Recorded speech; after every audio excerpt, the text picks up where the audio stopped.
Alright, I'm not sure if this is a particularly hot take, maybe a lukewarm kettle take, but I consider Dungeon Dice Monsters, known in the manga as Dragons, Dice, and Dungeons, to be the best arc in the story. Which is a real shame, because the second anime completely retooled this arc, heavily changing character motivations and events to the point that they're only vaguely recognizable. Most egregiously, they have Yami as the focus rather than Yugi, with the intended character development Yugi and Yami Bakura need for later arcs to even function, happening due to a very confusing filler duel Bandit Keith instead. Like, the beats are still there, but none of the sauce is, and it just makes us all feel really forgettable and confusing. But hey, at least there's more card games. Anyway, we're not here to talk about that version. Let's get into the real deal. After Duelist Kingdom, the story needed to take a bit of a breather, so it briefly goes back to doing various one-off games in order to build up Ryuji Otoji. His warfare of Jinochi is pretty realistic considering he's a himbo idiot, and the logic of how Yami ends up dismantling his unfair card game is neat. Duelist Kingdom wasn't wholly devoid of this type of writing, but it's hard to logically dismantle an opponent's play when the solution is to always draw the out, you know? Swords of Revealing Light? He actually drew Swords of Revealing Light? How can anybody be that lucky? Alright! The real meat of the arc starts when Yugi is separated from his puzzle and friends and forced to play Dungeon Dice Monsters. These events are caused due to Ryuji's dad, only known as Mr. Clown, who due to losing a game against Grandpa has been permanently disfigured. He is emotionally and physically abusive to Ryuji, forcing him to take on emotional burdens he's clearly uncomfortable with. Similar to Amori and Bakura, Ryuji is a reflection of Yugi, this time examining Yugi's relationship to his grandfather and how much he's shaped by it.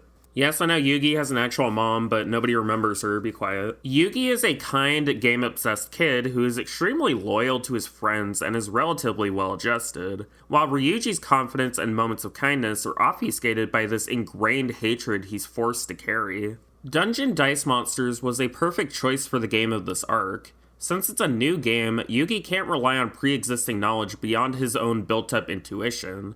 This immediately tests him when he accidentally uses a lot of high-level dice, which gives Ryuji a severe space and numbers advantage Yugi has to grapple with and work against the entire match. Honestly, I'm a little sad Dungeon Dice Monsters didn't become the method for storytelling for the entire rest of the series, or at least showing up sometimes to mix up the monotony of the duels. Ryuji stated that there's over 500 variations to the dice, and we criminally only see maybe like 10 total. Then again, if I start talking about the what could have been with this story, I'll be here for the entire rest of the video.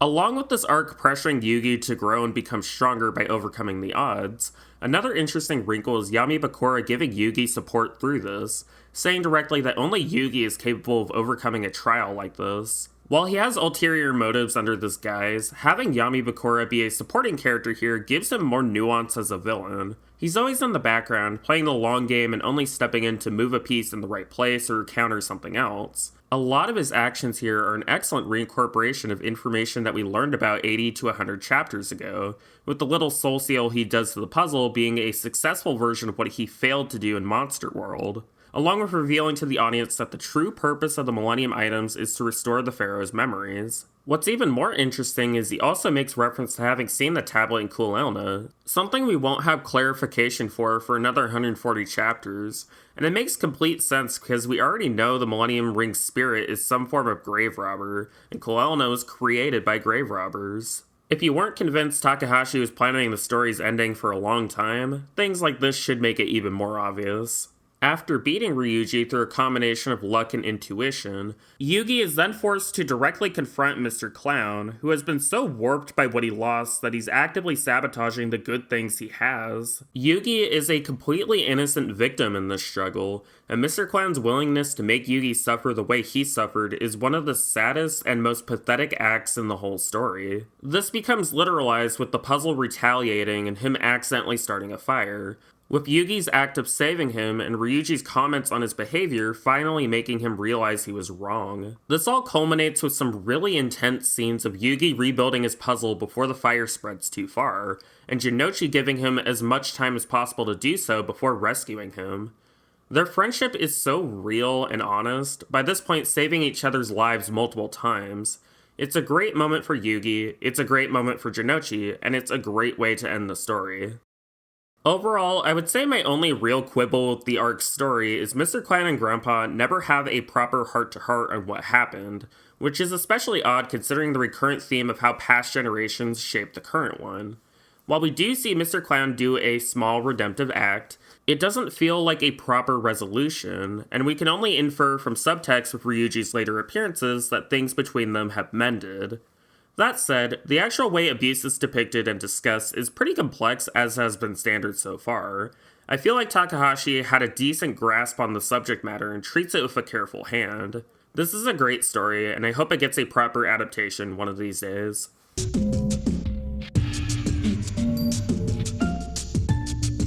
So going off of the relative success of Duelist Kingdom and Dungeon Dice Monsters, it feels pretty odd that the next major arc ends up being another tournament arc, which, while refreshing the Duel Monsters rules to be more dynamic and closer to the real card game that had been going on for about 8 months by this point, is pretty much just Duelist Kingdom with extra steps and more kaiba. I will defeat Yugi and reclaim my title as the #1 duelist. That said, there is a lot of threads being juggled that need proper resolution before it feel narratively appropriate to advance to the last arc. To wit, we are still missing 2 of the Millennium items, Jinochi's continual improvement as a duelist and person, Shizuka's eyesight recovery, and a lot of missing context on the exact way to move the characters from point A to B. To the arc's credit, it handles most of this very well, but it inevitably meant heavily inflating the arc's length in order to cover these details with as much attention as necessary, with Battle City in total taking up a good 40% of the manga's run, the finals alone taking a collective 20%. To the arc's credit, the first half of Battle City starts out extremely strong. We're immediately tinged with an element of melancholy to the proceedings, with Anzu correctly deducing that Yami's discovery of his self will lead to him eventually leaving forever. During this, we are also given a lot of new information from Isis Ishtar, a member of a branch of the Tomb Guardians. Quick tangent, the English localization of the second anime that I've been using clips from changed the names of all 3 of the Ishtar siblings, which also affected the English translation of the manga. For this video, I'll be using their original names, which are Isis, Rashid, and Malik, as they are actual Middle Eastern names, whereas the names Ishizu, Odion, and Merrick very much are not. Malik means owner or king, Isis is named after the Egyptian god Isis, which can have a lot of connotations if you read into what she's about, and Rashid is derived from Rashid, which means rightly guided or having the true faith. Anyway, Isis's explanations catches Seto up to speed on the nature of Duel Monsters being an adaptation of ancient Egyptian sorcery, and introduces the concept of 3 hidden gods of Egypt that Pegasus created but sealed away, along with the concept of a global shadow organization known as the Rare Hunters who steal rare cards and sell them on the black market. So that's all a lot to unpack. Time for a history lesson. Let's start with a historical parallel that Isis makes with Aleister Crowley. Crowley is the creator of the religion Thelema, which he founded upon hearing the voice of a being known as Aiwass during his honeymoon to Egypt in 1904. Crowley himself is one of the most chaotic historical bisexuals. He's one of the founding members of modern Terra and argued that homosexuality and bisexuality should not be suppressed, while at the same time being super anti-Semitic and misogynistic. Truly, one of the only rivals to Rainer Werner Fassbinder in terms of having a, let's say, detailed and influential life. Anyway, back on point, the book being referenced here, the Book of Thoth, is actually a name given to one of many Egyptian texts that were said to be written by Thoth, the Egyptian god of writing and knowledge. There is no singular Book of Thoth the way there is a singular Book of the Dead, although there are some historical texts that have been claimed to fulfill that role. So I have to assume Takahashi read about Crowley's short essay, The Book of Thoth, and went from there for comparisons between him and Pegasus creating Duel Monsters. While the specifics aren't correct, the broad strokes absolutely are, and make sense for the series' background, which is where a lot of the supposed satanic iconography originates from in the series. It's not satanic, by the way, don't be weird. Now, the 3 hidden gods of Egypt being brought up here are of course made up, although they are evoking specific things important to ancient Egyptian culture and the modern-day Kemetism religion. God of the Obelisk is referring to Egyptian obelisks, which are important signifiers to religion. Obelisk is probably referring to Jeb, who is the god of the earth, although obelisks themselves I don't believe are specifically related to Jeb. The sky dragon of Osiris is named after Osiris, the Egyptian god of life and death, and the winged dragon of Ra, of course referring to Ra, the Egyptian god of the sun. Most of this information is once again being used to weld the early parts of the manga further with the current arc, while also giving the card game aspect a more overt focus with the rare hunters. It's best not to try to think of the timeline of events for everything here, since it'll just cause you headaches. Trust me, I tried. Moving on, one of my favorite chapters of the manga, chapter 149, has Yami and Anzu going on a date, but unlike before, where it's mostly kinda cutesy and basic, we can see a lot of how these two have grown and changed. They have this frank conversation about how important it is to seize the moment, with future dreams approaching every second you wait. Anzu very clearly doesn't want to let go of Yami, but she's also still willing to push him towards his destiny rather than hiding from reality or giving him bad advice. It's very likely that without Anzu's encouragement, Yami might have decided to just stay with Yugi forever rather than learning who he is and moving on. ほら、私ダンサーになるのが夢だって。学校出たらアメリカに渡るって前にも話したよね。こうしてる間にも確実にその時は近づいてくる。時間は限られてるんだよね。行こう、ユギ。街に出ようよ。行く場所なんかいくらでもあるってさ。Also, and this is more of a headcanon on my part than anything, but Yami is probably uninterested in women romantically.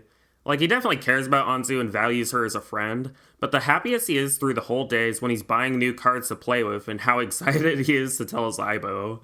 I'm not necessarily saying it's something, but it's not nothing. He seems to be cheering up. Excited, are we? I guess you could say that, yes. Deciding to find his memories, Yami confirms that he is indeed the spirit of a king, something hinted at a long time ago, and meets with Isis, who warns him of an imminent great battle and the owner of the last Millennium item. She also reiterates that some Millennium items have an evil intelligence in them, by proxy appearing to confirm that the Millennium Puzzle may not be one of them. This will be on the test, so pay attention. With all that set up, the introduction of consumer-grade dual discs, and Jinochi losing his red eyes, the arc finally begins proper with Yami's duel against the rare hunter who took the card. As I said, the duel rules have been refreshed, including quite the wall of text you can pause to read if you want, which makes things flow a bit more predictably than the D&D influenced rules from before, which I find thematically appropriate considering the parallel that's been drawn between Pegasus and tarot cards, which are formulated upon subjective experiences, and a new writer of the rules, Seto, rejecting that notion for a more objective, rigid experience. It's also thematically interesting that Yami's first battle is against a rare hunter who uses Exodia, as that was a strategy Yugi used to rely on that was taken for him by Haga, the counterplay he does here indicating he has surpassed the use of those cards. We also get our first look at the arc's villain, Malik, who is able to control those touched by the Millennium Rod, which includes all of the rare hunters in Battle City. Notably, Malik mentions already owning 2 of the 3 god cards, which puts Yugi on the back foot already. Yami tries to give the red eyes back to Jinochi, but he refuses because he feels he won't grow as a duelist if he keeps relying on it the way he did in Duelist Kingdom. In other words, to be a true duelist worthy of facing Yami and his sister Shizuka, he needs to challenge himself to improve, which is pretty strong motivation. Speeding through and consolidating a bit of the preliminaries before getting into some meat, Yami's duel with Pandora once again puts the Dark Magician as the focus as his ace, with loyalty to the cards winning out against betraying them. Notably, there's a point where Yami is about to lose where, without his declaration, the Dark Magician sacrifices himself to save him, not dissimilar to what the Blue Eyes had been up to previously. This reinforces the cards do in fact have a will of their own, and the battles that are taking place are in fact an extension of ancient sorcery battles. For Jinochi's side, his duels form a partial mirror to what Yugi was up to in Duelist Kingdom, with him facing a few of the same foes he did and overcoming them. Examining these two further, Inspector Haga's morals have degraded further to where he sneaks a card into Jinochi's deck to attempt to win. While it doesn't top say goodbye to Exodia, it shows how set in the past he is by not actively improving the flaws in his strategies and the way he treats people, and instead regresses into petty squabbling over how supposedly better he is than everyone else. Get canned, simp. Ryota, by contrast, becomes much more complex due to us learning about his father's disappearance and how he can't move on from it. Unlike Jinochi's dad, Ryota genuinely seems supportive and encouraging, so the fact he can't accept his loss manifesting in his duel strategy is very poignant. He deliberately makes a bad play so he doesn't have to see his father dead, which is so tragic. Back to Yami, let's look at the first duel between Malik and Yami. It's worth noting that Malik has an actual reason for what he's doing that has some pretty interesting implications. That is, him being under the belief that Yugi killed his and Isis's father. along with him having scars of hatred on his back which have the 3 god cards on it. The duel in question shows the limits of a single combo, that being a supposedly perfect invincible combo that does work theoretically to create an infinitely strong monster, but in practice has limitations from the restraints of a card deck, leading to Malik to deck out from a clever counterplay by Yami. While a deity's power can be infinite, a human's is not. Also, slight tangent, it's worth noting Malik is actually dueling while riding a motorcycle heading to where Yugi is. Like, fully concentrating on not swerving and dying while giving these incredibly intense monologues. That's hardcore, man. Of course the anime changed that so he's on a boat or something. No fun allowed. Anyway, after palling around with the totally not tsundere Kaiba, Yugi reaches Domino Pier only to find that both of his friends that matter have been put under Malik's control, which forces Yami to duel Jinochi with both of their lives on the line. I won't lie, reading this duel always gets to me. Jinochi is such a fully realized character, so to see him reduced to a mindless dueling doll and be forced to betray his promise to Yugi genuinely hurts. We've seen this reversion of Jinochi happen a few times, but never this stark and literal, never this cruel. Yami initially tries to get through by fighting sword with sword, but that proves completely ineffective. Thus, Yugi offers to step in Yami's place, noting that the reason he gained friends in the first place wasn't due to his wish on the Millennium Puzzle, but from his own actions. To continue growing as a person, he needs to save Jinochi, and his methods to do so are seemingly illogical, but bear in mind, Yami's pride is something he struggles to get rid of, while Yugi will do anything for his friend. To test and see if Jinochi is in there underneath the mind control, Yugi performs a risky gambit with Exchange, giving Jinochi the opportunity to take Red Eyes for himself. However, Jinochi's pride won't let him. He made a promise to Yugi, and he still feels intrinsically that he has to adhere to it. Yugi needs it! Take it now! The Red Eyes is representative of Jinochi's soul. It wasn't initially his, seeing as he won it from Ryuzaki, but it slowly became his over time through his many duels. It was the first card he ever won fair and square, and showed him evolving as a person into someone honorable and confident. He no longer has to hate himself. This entire duel is such an emotional and psychological struggle. Like, even Seto starts expressing genuine concern over everyone's well-being. Seto Kaiba. The layers to Jinochi's character come up through the brainwashing wearing off, from his duelist pride, his connections to Yugi and Yami, his love and guilt towards his sister Shizuka. Eventually, Yugi is put in a situation where he can choose the target of a direct damage card, and he ultimately chooses himself and loses on purpose in order to free Jinochi. Jinochi, free from control, in kind sacrifices himself to save Yugi. Of course, it all works out in the end, again, surprisingly Seto coming to the rescue, but what an ordeal it was. This is far and away the cruelest thing any villain has ever done up to this point. Shizuka and the rest of the group shortly after this arrive, with Shizuka finally being brave enough to take off her bandages and see her brother.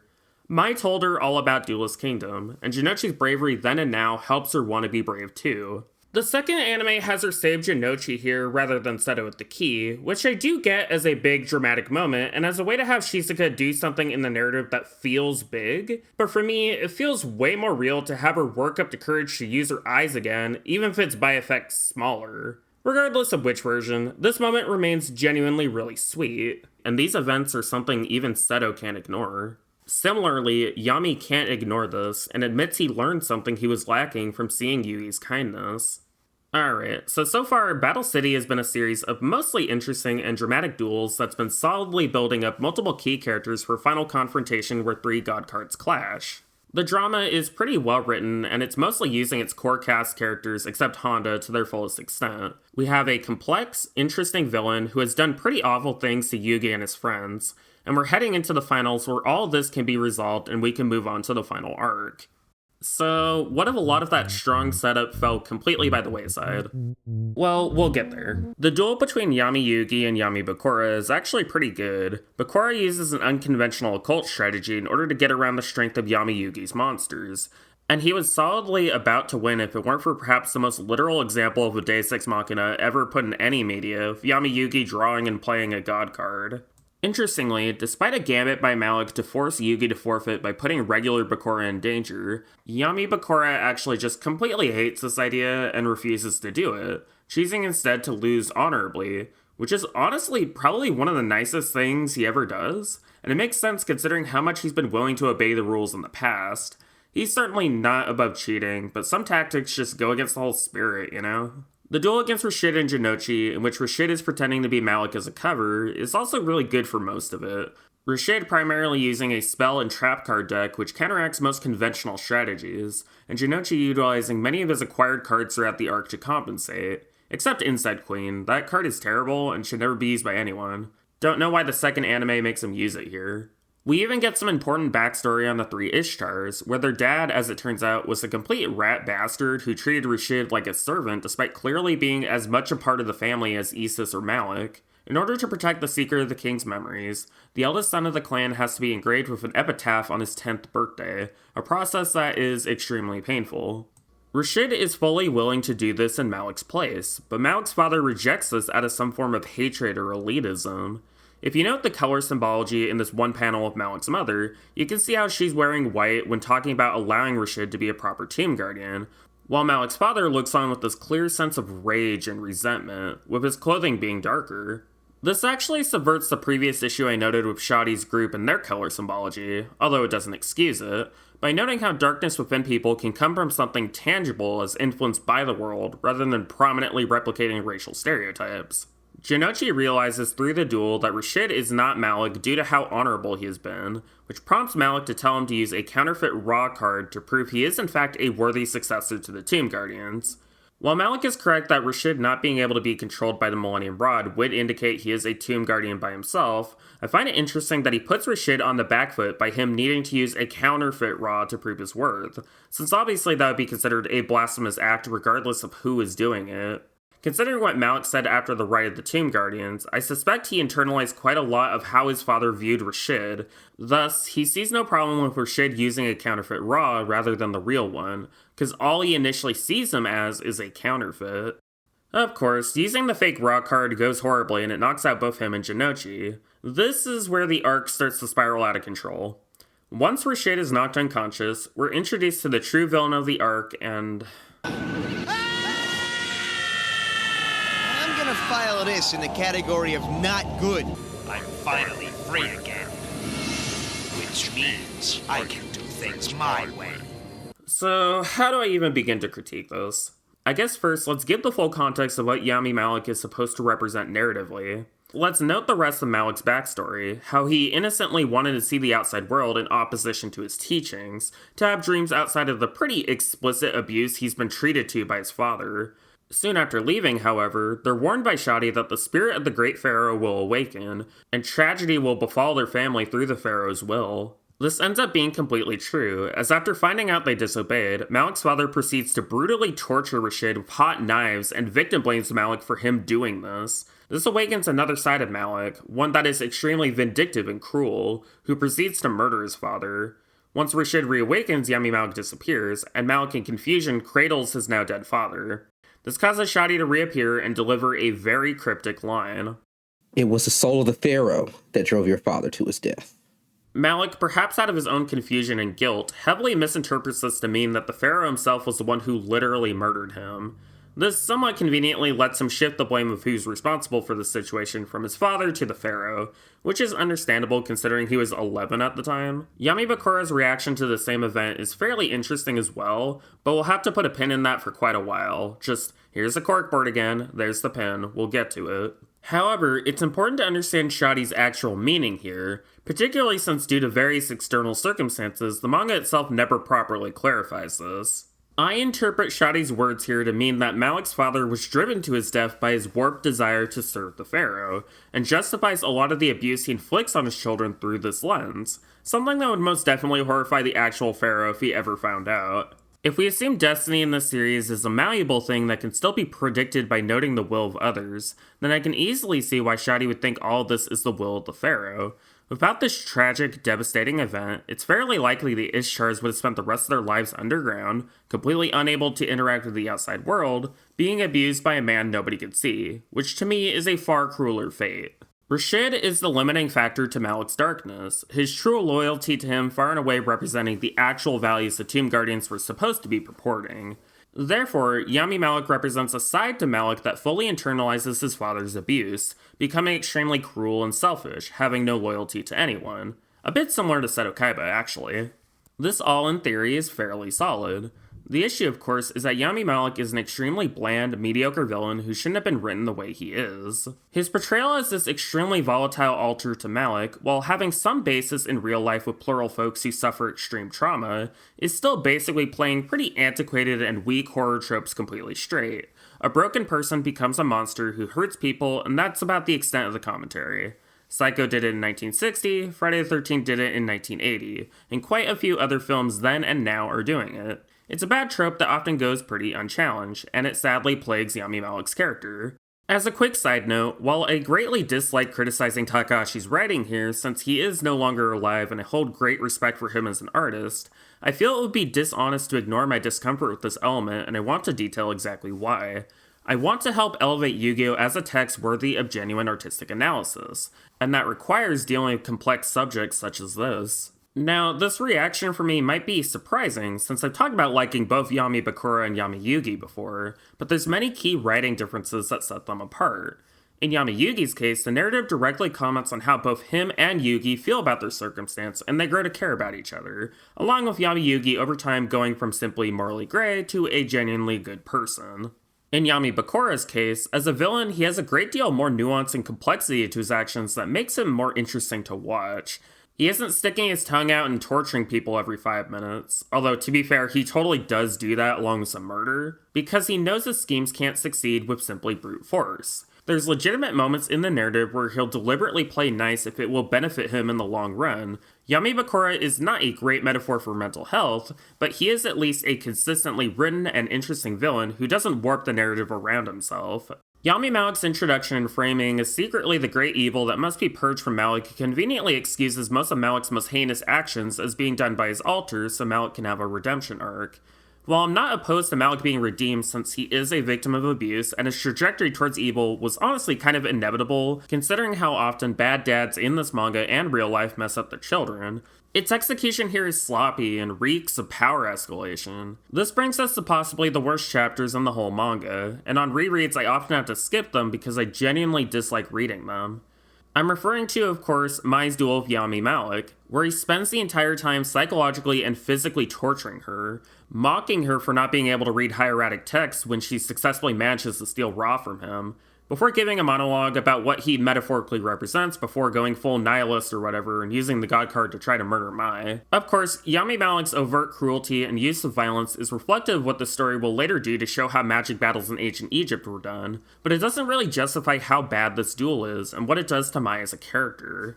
I hate that this is the last time Mai is ever relevant to the plot, as beyond this point she exists to be a motivator for Jinochi before he also ceases to really matter. While at the very least she does end up being supposedly fine once Malik is defeated, the potential arc of her becoming a duelist on equal footing to Jinochi and Yugi just completely stops and never receives a proper conclusion, which is such a waste of one of the best written characters in this series. Season 4 of the second anime, while certainly not perfectly written, also has the writing properly deal with the effects all this had on Mai by showing her going down a dark road to cope, only to be manipulated into a cult, and has her actually getting a decent send-off at the end.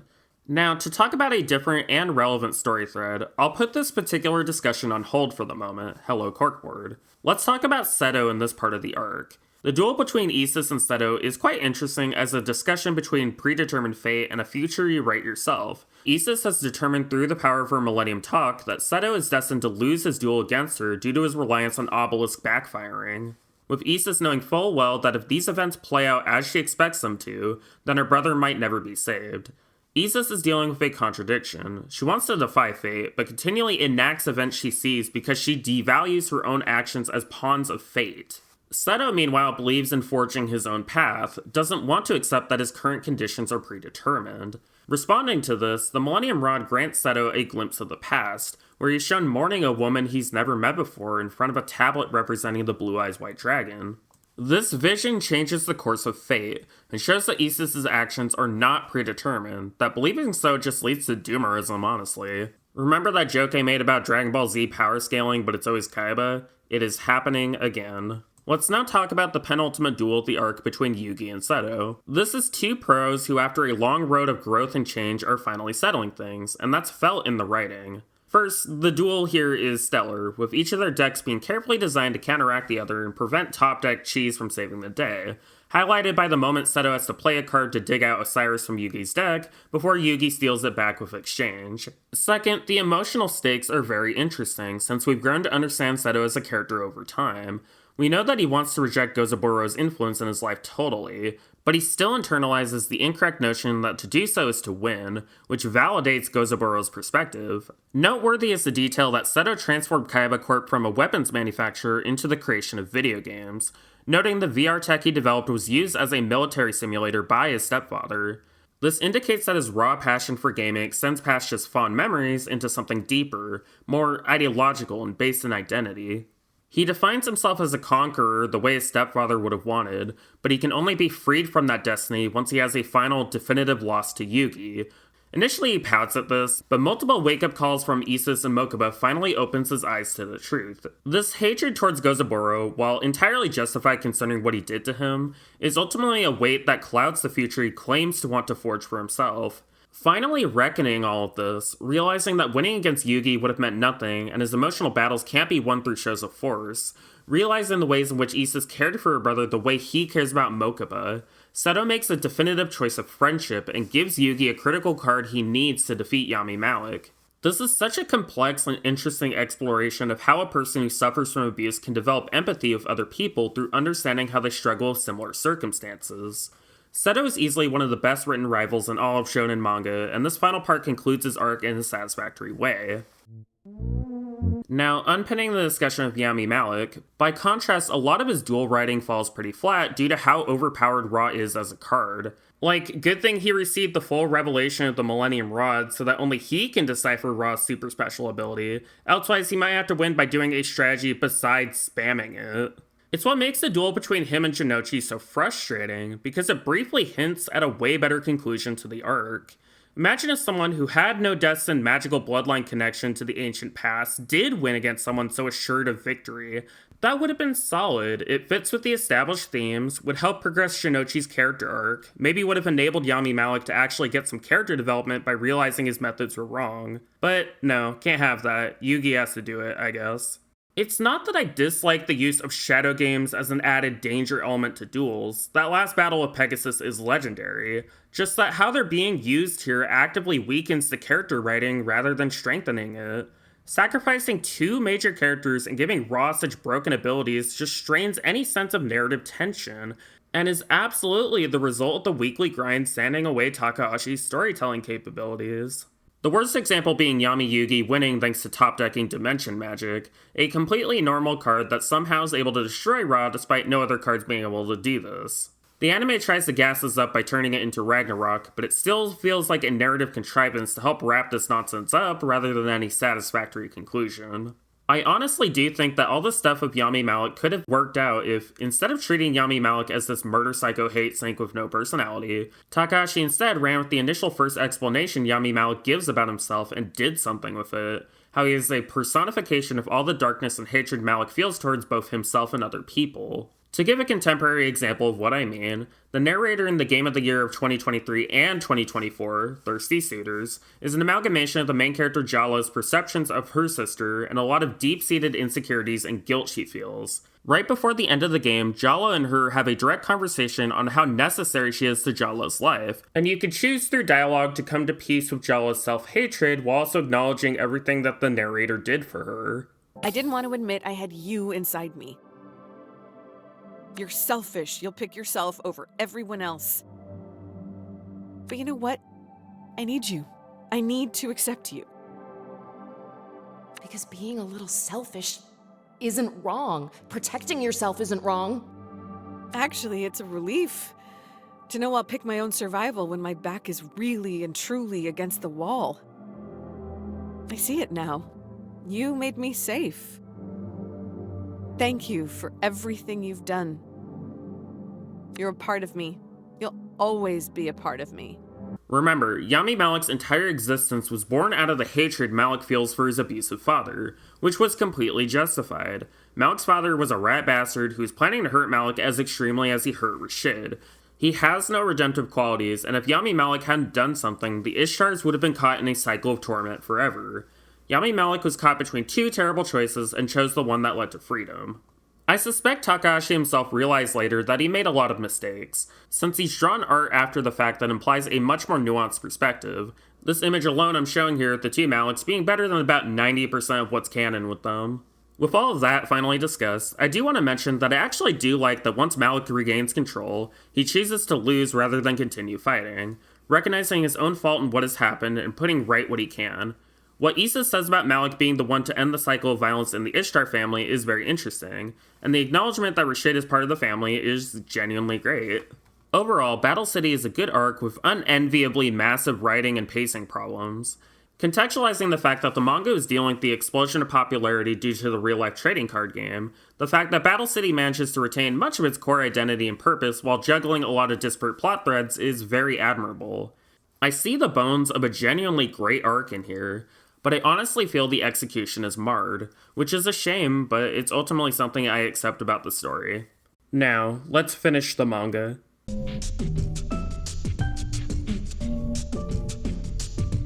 So with all this buildup, the final arc of Yu-Gi-Oh! Is fine. It's good.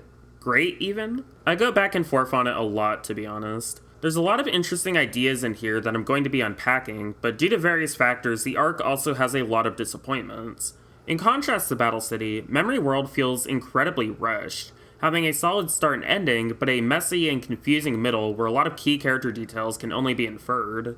The arc being so rushed was caused by two major factors. As I said in the intro, Takahashi had to severely cut down the end of the arc in order to fit within a 6-month time frame imposed by his editor after he was hospitalized. The editor mandated this mainly because of declining interest in the series after the end of Battle City, so Takahashi was both unwell and also had a deadline to fulfill. I'll talk about what this impacts more specifically later, but let's start getting into what happens in the arc first. Put a pin in it.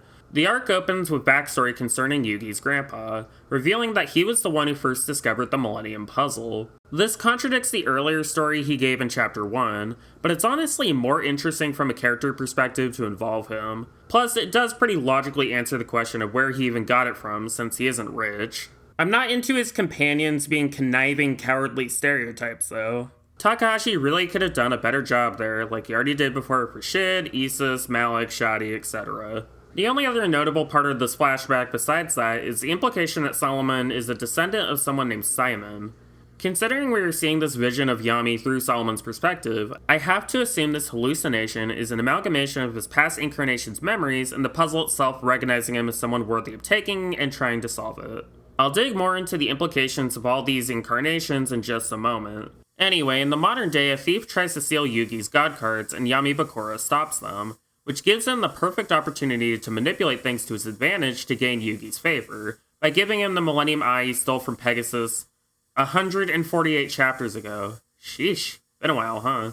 Obviously to Yami Bakura, the Millennium Eye is pretty useless since he doesn't duel much at all, so it being treated as a token for goodwill is interesting.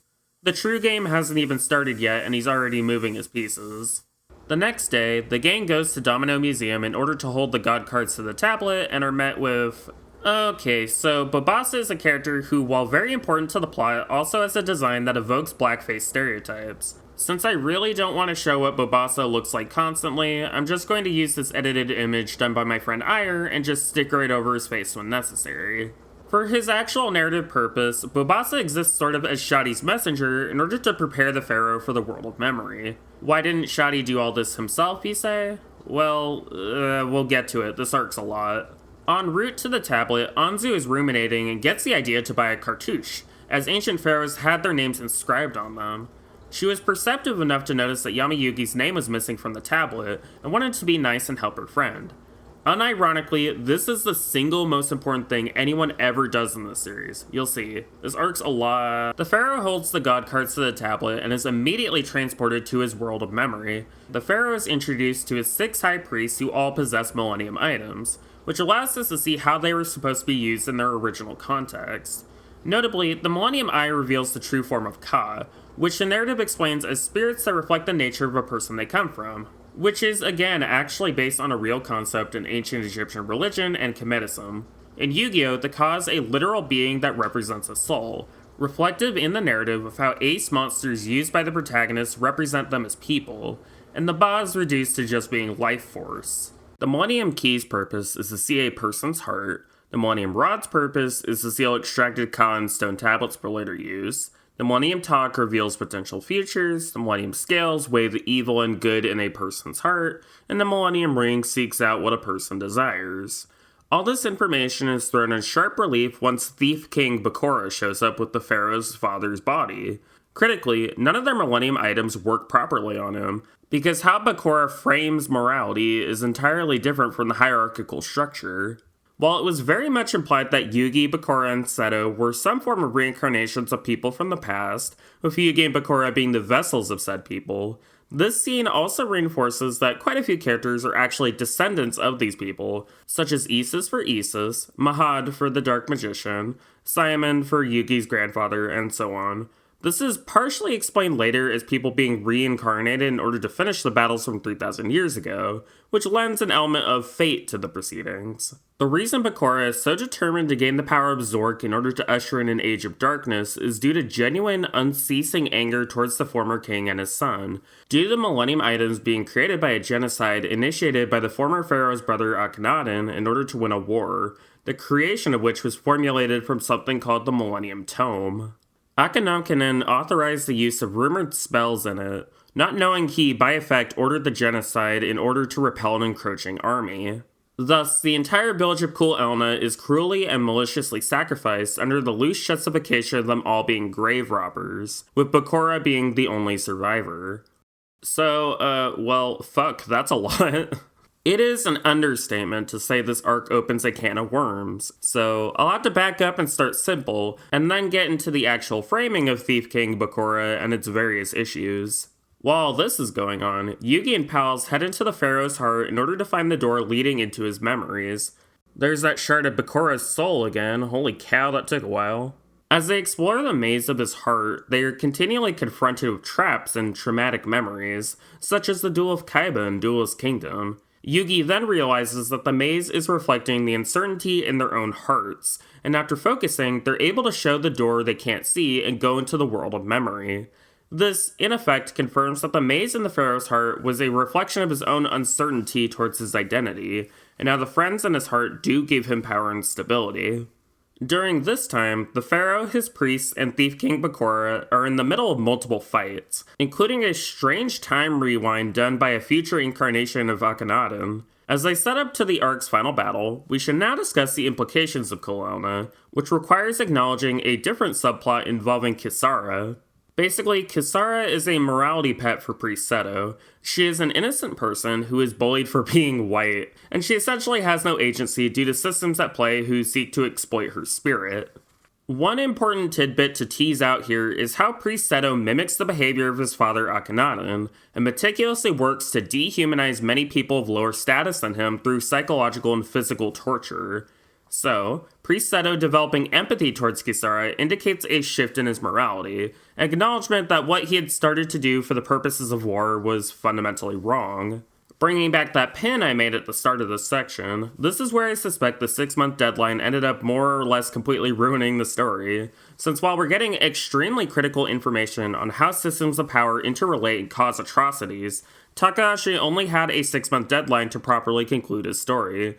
Thus, this Kisara plotline and its associated complexities was severely truncated, which had a knock-on effect dealing with how Priest Seto's use of dehumanization mirrors Akhenaten. While the narrative absolutely frames what happened to Kul Elna as a horrifying and traumatic atrocity that fundamentally changes the nature of how one views the Millennium items, along with fully explaining why so many of the items contain the powers of darkness within them, since there is no time to properly unpack any of this, only the Pharaoh of no memories is able to express any concern at all upon learning this information, with a throwaway explanation that his father died due to how traumatic this information was to him. Since the arc focuses so little on providing much of any empathy to what Thief King Bakura is dealing with, it also fails to clarify the exact ways in which he was corrupted by his desire for rightful justice by Zork. While you can read his possession of the Millennium Ring and his metaphorical death upon obtaining it as his fall into darkness, he ultimately acts about the same as he was acting beforehand, including when he attempts to kill innocent civilians to distract the Pharaoh in a chase, which is a very strange decision on his part that undermines a lot of his character due to this hypocrisy being completely unaddressed. It's a real shame this happened, because I do genuinely think Takahashi, despite his flaws, is overall a kind, empathetic person who is fully against genocide and dehumanization, and I wish the arc had more time to properly develop this.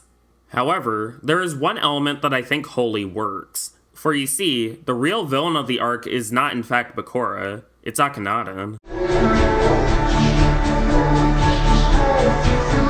When Thief King Bakura suddenly disintegrates into sand, time stops, and the modern Yami Bakura suddenly arrives to reveal how the entirety of the setting is driven by memories.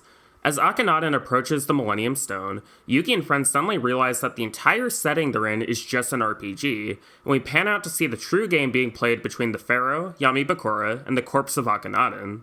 The first time I read this genuinely blew my mind, especially as a fan of Monster World. This not only works as an excellent example of retroactive foreshadowing and reincorporation of various concepts from that original game, but it also helps the central conflict of the arc make sense on a literal basis rather than just historical. So let's start with that reincorporation. As Yami Bakura states, Monster World was a warm-up to the Shadow RPG, which I interpret as his latent memories of the past influencing the construction of the games he plays. This Shadow RPG is so complex that it has the ability to unwind history, meaning Zork's fated loss to the Pharaoh can be unwritten and he'll be reborn in the modern world, and if the Pharaoh wins, he obtains his memories. The additional thing that makes the RPG so complex is the amount of free agents in the game and the various incarnations of Yami Bakura and Zork acting within the game. Complex in a good way, by the way. This aspect of the arc was clearly meticulously planned and makes sense once you break down and analyze how all of the elements fit together, so let's start breaking that down. In the upper layer of the game is Yami Yugi and Yami Bakura, who move pieces in the game as part of a larger strategy based on both intuition and past memories. Within the game's context, the characters being controlled, only the Pharaoh and Akhenaten obtain knowledge of things outside the context of the game thanks to metatextual moves in the game affecting their realities. I specify controlled characters since free agents who come from outside the initial configuration of the game, such as the Pharaoh's friends and the piece of Bakura's soul in the puzzle, are exempt from most rules of the game and can't directly interact with most things in it. Now, it's important to bear in mind that while there is a meaningful distinction to be made between Thief King Bakura, Zork, and Akhenaten, the characters who are directly affected by Zork in the original history are the ones that Yami Bakura is able to control. Okay, got all that? Don't worry, that's not the last complicated discussion left.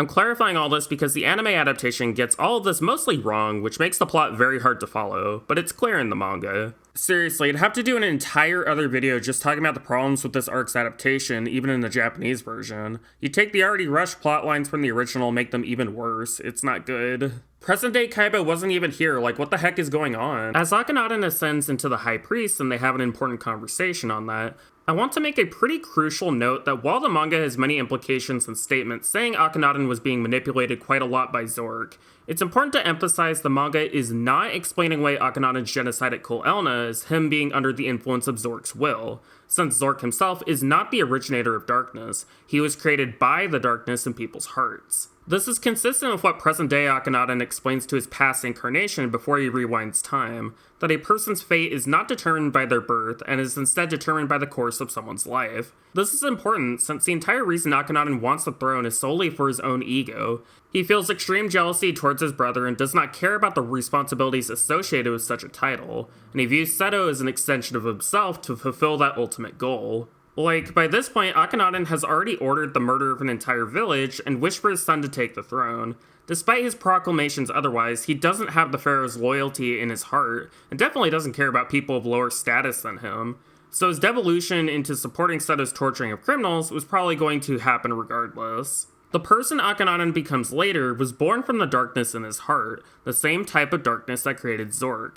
I suspect what is meant by Zork manipulating Akhenaten into creating the Millennium items is that him translating the Millennium Tome is what helped him down that dark road. and not literally Zork making him do it. Thief King Bakura and his trauma ultimately makes him become a glorified pawn in order to facilitate what Akhenaten wants, since he is the one who ultimately places the items and summons Zork. In this sense, the narrative can be read not as a singular corrective force controlling everything, but a jealous, privileged father weaponizing the bigotry in his society to get what he wants. Now, when Yami says that Zork manipulated Akhenaten, bear in mind that his perspective on this matter is not absolute, and he only has some of the information on hand in this battle of memory. Yami does not know about the Millennium Tome, and he certainly doesn't have much insight into who Akhenaten is as a person, considering his lack of memories, which is the entire reason we got Akhenaten's perspective on events earlier. The memory world was formed from an amalgamation of 4 different people's perspectives on events. Thus, it's very important to not treat any one perspective as objective and instead look at the overall scope. Genuinely, I think Akhenaten is a brilliantly written character who doesn't receive nearly enough credit. His fall is simultaneously tragic and expected, and we see every step of the way how his pursuit of power drags him down into hell. Alright, got all that? Great. Now for the most complicated part of all. With time still frozen and the pharaoh about to lose the game, Bobassa suddenly transforms into a different person, Hassan, in response to the Millennium items being placed in the stone. And in a battle defending the pharaoh, his mask is cracked to show... shoddy? Fucking shoddy. Okay, so unlike the layers of the Shadow RPG being complex on purpose to show the overall planning of the arc, this whole deal with Hassan is extremely convoluted and confusing. To this day, people don't understand what is going on with this character, with quite a few fan interpretations circling around. This is completely understandable considering Hassan's importance to the plot and how this changes quite a lot of interpretations about Shadi and Bobassa, and the fact that due to a lack of time, this is never properly explained. Well, let's attempt to sort that out, shall we? Do note that a lot of what I'm saying can be interpreted as conjecture, but considering how little is explained, I feel that's fully justified towards trying to understand this plot's intentions. I've mentioned the bunkabons a few times, and that is referring to when manga is reprinted into a format the size of a typical Japanese novel, bunkabon translating to paperback edition, and tankobon translating to independent/standalone book. Most common manga you see in a store are tankobon editions, which leads to the assumption that this is one of the only versions of a manga, but there's actually quite a few variant formats depending on the exact needs of a story. During this conversion process, it's quite common for mangakas to make changes and additions that were left out of earlier printings. Notably, Shaman King's story wasn't finished until it was reprinted in Kanzaban, or Perfect Complete Edition, format. Yu-Gi-Oh! Is also one such manga that received reprints in bunkabon and kanzaban format, which made numerous changes to dialogue, a few edits to drawings to maintain consistency, and removing Bobassa's horrifying flesh save, but most notably added additional scenes to Millennium World that were never properly translated to later prints of the English versions.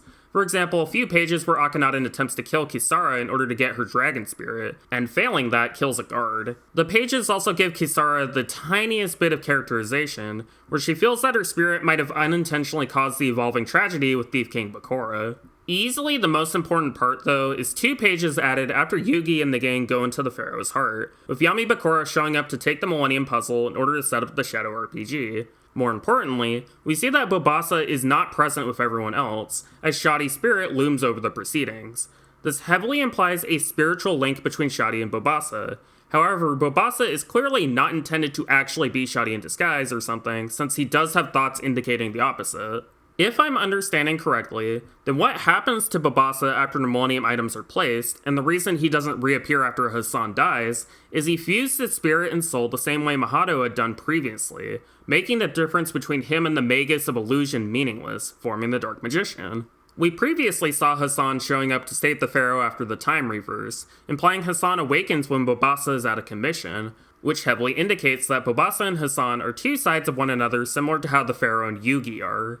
All we get about Hassan, beyond him being sealed in the tablet of the Pharaoh's memories, is he's from the afterlife and was summoned by placing all 7 Millennium items, and is the light side of Zork's darkness. So, alright, that mostly makes sense, but how does Shadi fit into all this? Is Hassan supposed to be Shadi?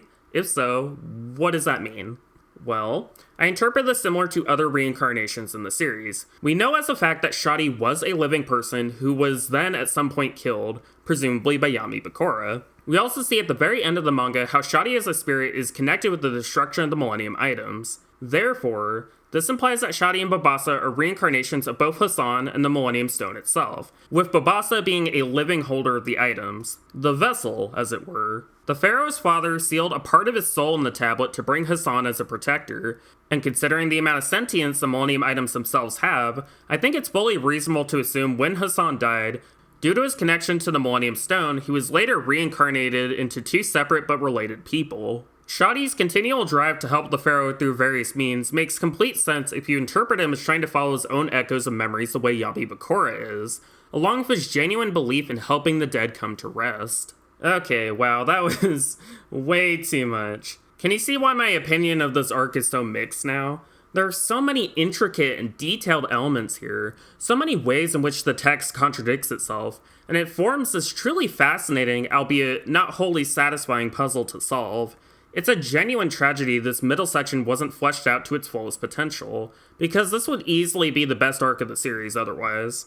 Now, during this large-scale battle, it is continually reinforced that the only way to defeat Zork is to learn the pharaoh's true name, which requires the efforts of Yugi and his friends for him to reobtain. This leads us to one of the very few duels in the arc between the shard of Yami Bakura's soul and Yugi. It'd be extremely easy to write this off as a filler duel that only exists because fans were complaining about the lack of card games, but in actuality, it's the thread that unravels Yami Bakura's plan. And what a good plan it was! His strategy was completely solid, trapping the pharaoh in a game with him with many things outside his control. All that stands between him and a world of complete darkness is a single duel with the pharaoh's vessel. But, in an unexpected turn of events, Yugi is good at dueling, like really good.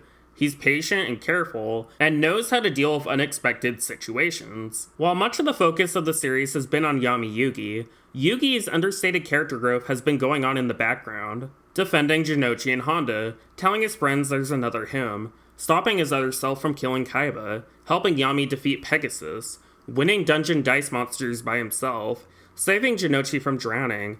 All of these things show a quiet, growing confidence. Yugi's friends and the confidence of his other self has changed him. He finally feels like he is enough, and he's certainly enough to defeat Bakura. With this, the gang are able to learn the pharaoh's true name, but are unable to properly give it to him until they realize they can use the cartouche Anzu brought for the pharaoh at the very beginning. Genuinely, if Anzu hadn't have done that, Zork would have won. Go Anzu! The reason why a name is so important, and why Zork is defeated from this, is it represents the ability to move on. In the actual culture this is based on, losing your name means not being able to exist in the afterlife, so in a sense, Atem gains power over Zork by accepting death. My ancient name has been revealed. I am King Atem!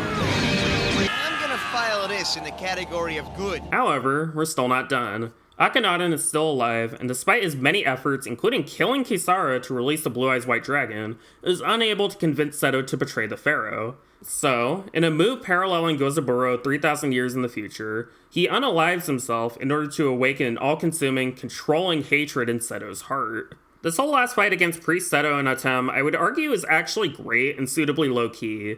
A lot of people were expecting some epic showdown, and that was probably in the original plan, but this redraft helps contextualize history from Atem's perspective. In my view, the ultimate point of Millennium World is that a constant struggle to vie for power creates atrocities, with jealousy and anger creating further violence and causes systemic abuses of power. Akhenaten is willing to damn thousands of people, including his own son, all in order to secure what he thinks is his birthright, all for a title rendered meaningless due to the society that formed it nearly collapsing from the actions he needs to grasp it. Therefore, Atem doesn't win through any particular source of power, he wins from appealing to Seto's humanity. In his last moments of writing his own history of his life, Atem gives Seto the throne willingly without a struggle. Atem, by successfully defeating Zork and having been changed from the experiences he shares with his friends in the modern day, does not have to repeat the same actions as the past. As the other side of the coin, this version of Seto is able to maintain his honor and pride outside of the hatred of Akhenaten, through the genuine connections he shares with other people. Kisara helped here too. Rip a queen, wish she got like anything. With that done, the Shadow RPG is finally over, with Zork defeated but not necessarily gone forever. Atem's long road is almost over. All that's left for him is a final confrontation of the self. In order for Atem to pass on, he has to give up his sword, and the only way to do that is to be defeated in an honorable duel, and who can do the job better than his partner? This duel is a great capstone to the manga. We see Yugi's developed skills put to the ultimate test, with Atem fully utilizing his most trusted servants versus the modern. We see many complex combos and counterplays, giving us a tour of the previous battles, going from the god cards backwards into the Dark Magician. But ultimately, the dead need to move on. Preventing the resurrection of Osiris, Yugi wins by allowing this to happen. He breaks down crying, and Atem builds him up by telling him the truth. You're not weak. You've always had a power that no one else could beat. The power of kindness. That's what I learned from you, partner. The courage you showed by fighting me showed me the path that I must take. I'm not the other you anymore, and you are no one else but you. You are Yugi, the only Yugi Muto in the world. To accept death is to live life. It can be scary to lose something dear to you, but it's better to have something to lose at all than to never hold the things you need. Something you can show, but you can't see. Atem is put to rest, and Yugi has his whole life ahead of him. But we have one more act to go before we can close the curtains.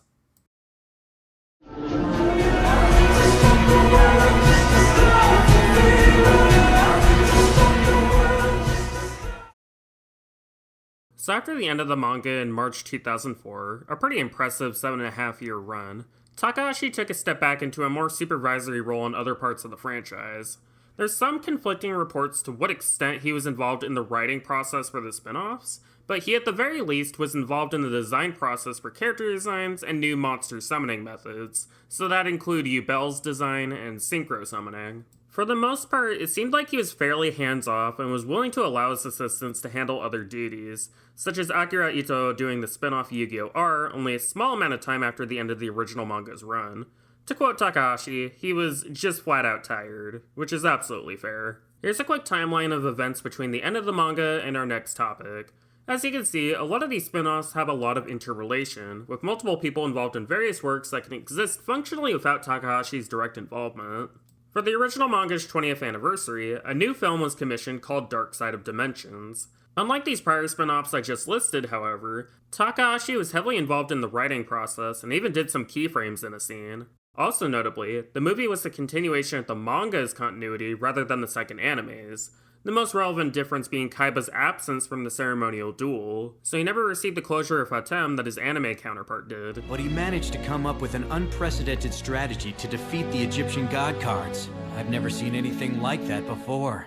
I can see now that I was wrong, Mokuba. He is the king of games. The reaction to Dark Side Dimensions was pretty mixed on release, especially at the American localization, since for some reason they let 4Kids do it again, which resulted in most every line being translated improperly and additions that weren't in the original script, along with the score being changed. Like 4Kids' prior dubs, I mostly view it as a meme that isn't worth being treated seriously. Although to be fair, some of these additions are genuinely funny. It's true. I went to a great deal of trouble recreating the Pharaoh's deck, strategies, even his perfectly coiffed hair. In fact, that part is what took the longest.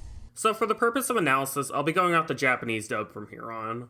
Over time, I think people have come to appreciate the film despite it arguably being a little overstuffed, since it does mark a pretty definitive end to the original series' story. I get the vibe Takahashi had a lot of things he wanted to wrap up, but never had the time to do so this film was his chance to do that.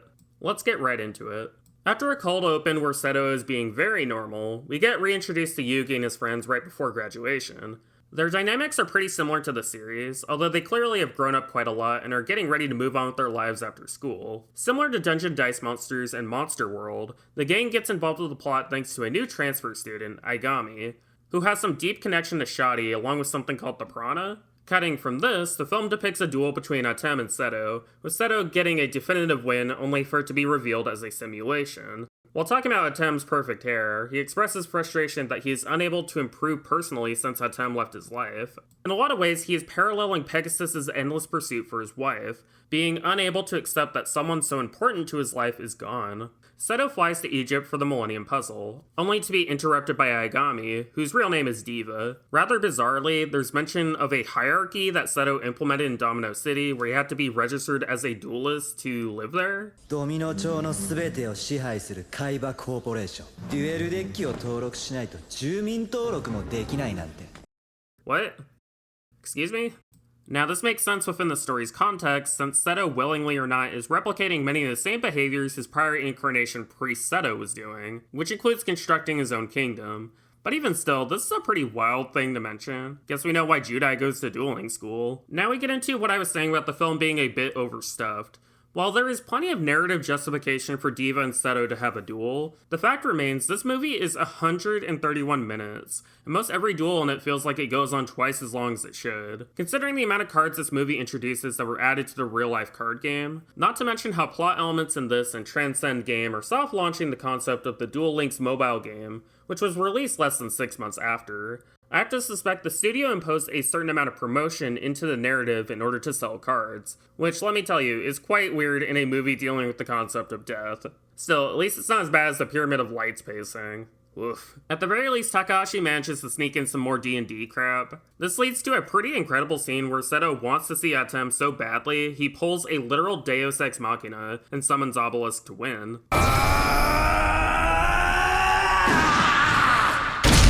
Like, dear lord, he built a space elevator just to assemble the Millennium Puzzle. In the 90s. He is so down bad. From here, there's a few threats to tug at before the final duels. Hello, Mr. Clown. So let's start that flashback scene involving young Bakura and Shadi. Like is usual for the series, a bad dad has a vice and ruins everything for everyone. In this case, Bakura's dad is so determined to obtain the Millennium Ring that he is the direct cause of Bakura being possessed by Zork and pals in the first place, with baby Yami Bakura murdering Shadi in retaliation. Notably, as he dies, Shadi specifies which Millennium items are controlled by light and which are controlled by darkness, with the Millennium Puzzle being both, and states that the Pharaoh's vessel is no different from Diva. This sets Diva up as yet another dark parallel to Yugi. This time a Yugi turns his grief over loss into rage. Bringing a pin back, Yami Bakura did imply he knew Shadi was dead in the original manga, although I doubt Takashi had come up with the prana by that point. So all this is a natural extension of something unexplored in the manga. As much fun as it is trying to piece together Shadi's whole deal, and trust me, it is fun to speculate considering how convoluted the writing's gotten, I think actually understanding the character requires stepping back and seeing what he is representing. The way I interpret Shadi, I feel he embodies two core concepts, an acceptance of death with respect for the dead, and helping the living with being alive. A lot of people see the reveal of an 8th Millennium item as solely a retcon to justify the plot of the movie, but I see it more as a broadening of scope and perspective beyond what this one group of people are doing. Atem has moved on, and that is an important narrative, but there are so many other people who are struggling as well. Shadi has clear great respect for the Pharaoh and has continually worked to put him to rest even after his own death, but he also sees the conflicts of other people and wants to help them, even if what he does may only make things worse. Shadi giving Pegasus the Millennium Eye did grant him his wish to see his wife, along with setting the stage for the modern Shadow games, but it also led to Pegasus continually chasing an illusion of his wife until his death. He pushes Malik to see the wider scope of abuse in his life and a way for him to actually live the life he wants, but Malik interprets it differently and goes down a dark path. These things are all necessary steps in order to put the Pharaoh's soul to rest, but to what extent should one individual be placed above others? Moreover, what effect does one have on the collective people they interact with? These questions are especially relevant to Diva, who's stuck with his feelings of revenge towards others for the injustices he faced to the detriment of the people he clearly wants to protect. Like Seto, a person who defined his life so completely is gone, and he feels he is left alone to deal with the echoes. The prana as a collective consciousness represents, in my mind, collective empathy, that together people can do much more than being individuals, the power of unity allowing for the impossible, something you can show but you can't see, and all that. While Diva eventually learns to give this pain up, Seto is steadfast and unyielding until Yugi reveals that there is no possible resurrection for Atem. Completing the puzzle to demonstrate, nothing happens. He is truly gone, something that is truly devastating to Seto despite his continued denial. Honestly, the movie could have started wrapping up right here, but this is a movie and we need a super final boss, so here's Diva corrupted by Zork. In fairness, the idea of Zork's darkness coming back through the ring was implied in the manga, but overall, this final duel I'm not particularly interested in since we've seen this end of the world plot before. and while it can be a representation of nihilism in the face of the reality of death, it's probably just an excuse for more card selling, to be honest. The most debated part of this duel, however, easily has to be Atem's brief return to Yugi. I do think it would be wrong to do an anniversary movie without including him. However, the argument that comes from a result of this is it undermines Yugi's development to have Atem perform the final blow on the villain of the movie. However, I actually disagree with this claim. Mainly because I don't think this movie much at all is about the literal plot so much as how all three main characters conceptualize death. One sees it from a coldly logical perspective, something to overcome. The other is filled with rage and action, thinking with enough momentum it can be defeated and utopia can be created without suffering. Yugi, however, has accepted the concept of death and accepted saying goodbye to people he deeply cares about. And I think it's that fact that lets Atem come back where other methods would not allow. Atem is the reflection of darkness, but he is also one of the biggest influences on Yugi's life. By being alive, by being influenced, he carries on Atem's legacy and embodies everything that he is, and this is reinforced with Atem taking the puzzle with him when he leaves. You can't avert death, and trying to do so only leads to endless cycles. Would it have been better if Yugi had finished the duel himself? Probably. But at least having it resolved this way builds up the film's themes, even if I think the whole thing should have been cut. Alright, let's finally bring back that other pin I mentioned way back in Duelist Kingdom. Hey cool, the board's finally clear. In the closing moments of the film, while Yugi and company graduate and Diva moves on to form a peaceful place for himself and others, Seto instead finally makes the breakthrough he needs to duel Atem, ignoring Mokuba's concerns and effectively possibly dying? Like, this is not him going back in time or something. He is literally crossing a dimensional barrier into the realm of the dead. The ambiguity of the question of whether Seto is alive or dead from this action is, in my opinion, the entire point. You're meant to take this information and reassess the character knowing what his actions lead to. I've seen quite a few debates as to why this is the case, such as speculation on there being rewrites of the film outside of Takahashi's control and contractual mandates, but I find all that lacking in any hard evidence and is mostly ignoring what the text of the film is saying.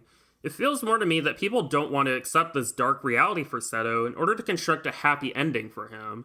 And I get it, he's a child of abuse, he's been working to overcome his more toxic tendencies so he can get really good at card games, but I feel it glosses over the impetus as to why he kept improving as a person. Atem. Atem is far and away the most important person in Seto's life. Without him being around, he most likely would have become the exact type of person Gozaburo wanted him to be. Whether or not you want to read this in a romantic way is up to you. I personally don't, actually. But the fact remains that this is an unresolved aspect to his life. Atem left without even telling him goodbye. The smile here when Seto implicitly loses to Yugi seems to indicate that he was this close to coming to a personal revelation and accept Atem's death, but that's not what happens. Instead, he gets knocked out trying to be brave, and when he wakes up, he gets told that Atem was there and he didn't get to see him again. It's this cruel twist of fate, almost Shakespearean in a sense, where given maybe a few minutes more, Seto could have made a completely different decision than what he does. I find this ending both tragic and beautiful. It brings up complicated feelings about life's purpose and what people can mean to you, and I much prefer it to any neat bow being tied to this character. Well, that sure took a while. To summarize what I've discussed, Yu-Gi-Oh! Is a manga about a great many things. Friendship, accepting the facts of life and death, sometimes some racism, playing card games. It is an eclectic and spiraling work that as art deserves to be discussed in far more detail than as a vehicle to sell some cardboard to you, which I've spent more than 2 hours illustrating. Trust me, I didn't intend this to be this long, it just happened. Approaching Yu-Gi-Oh! From an adult's perspective, quite a few things still resonate with me personally. I have fond memories of how this strange work helped me develop lifelong friendships, but at the same time I recognize all of its faults and how they reflect on its creator. My many criticisms of Takahashi's writing were never an attempt to denounce his skills in writing and drawing, in fact, quite the opposite. I feel the greatest thing that can be done in order to move on after death is to accept something the way it is, to not romanticize, but instead appreciate something for what it is and how it impacts you and other people. Takahashi's death really impacted me. To the very end, he embodied positive things about masculinity and tried his best to help the people around him. He was a hero to many, and he was taken far too early. A person's work, in my eyes, can never replace the real person behind it. How their thoughts and actions inform that text that nevertheless will live on after they die. And I hope this video helped you understand how I see things. Thank you very much for watching this extremely long video. If you like what I made and would like to support me, consider subscribing to my Patreon. You can also support me by leaving a like and comment if you wish, since that apparently helps the algorithm or something.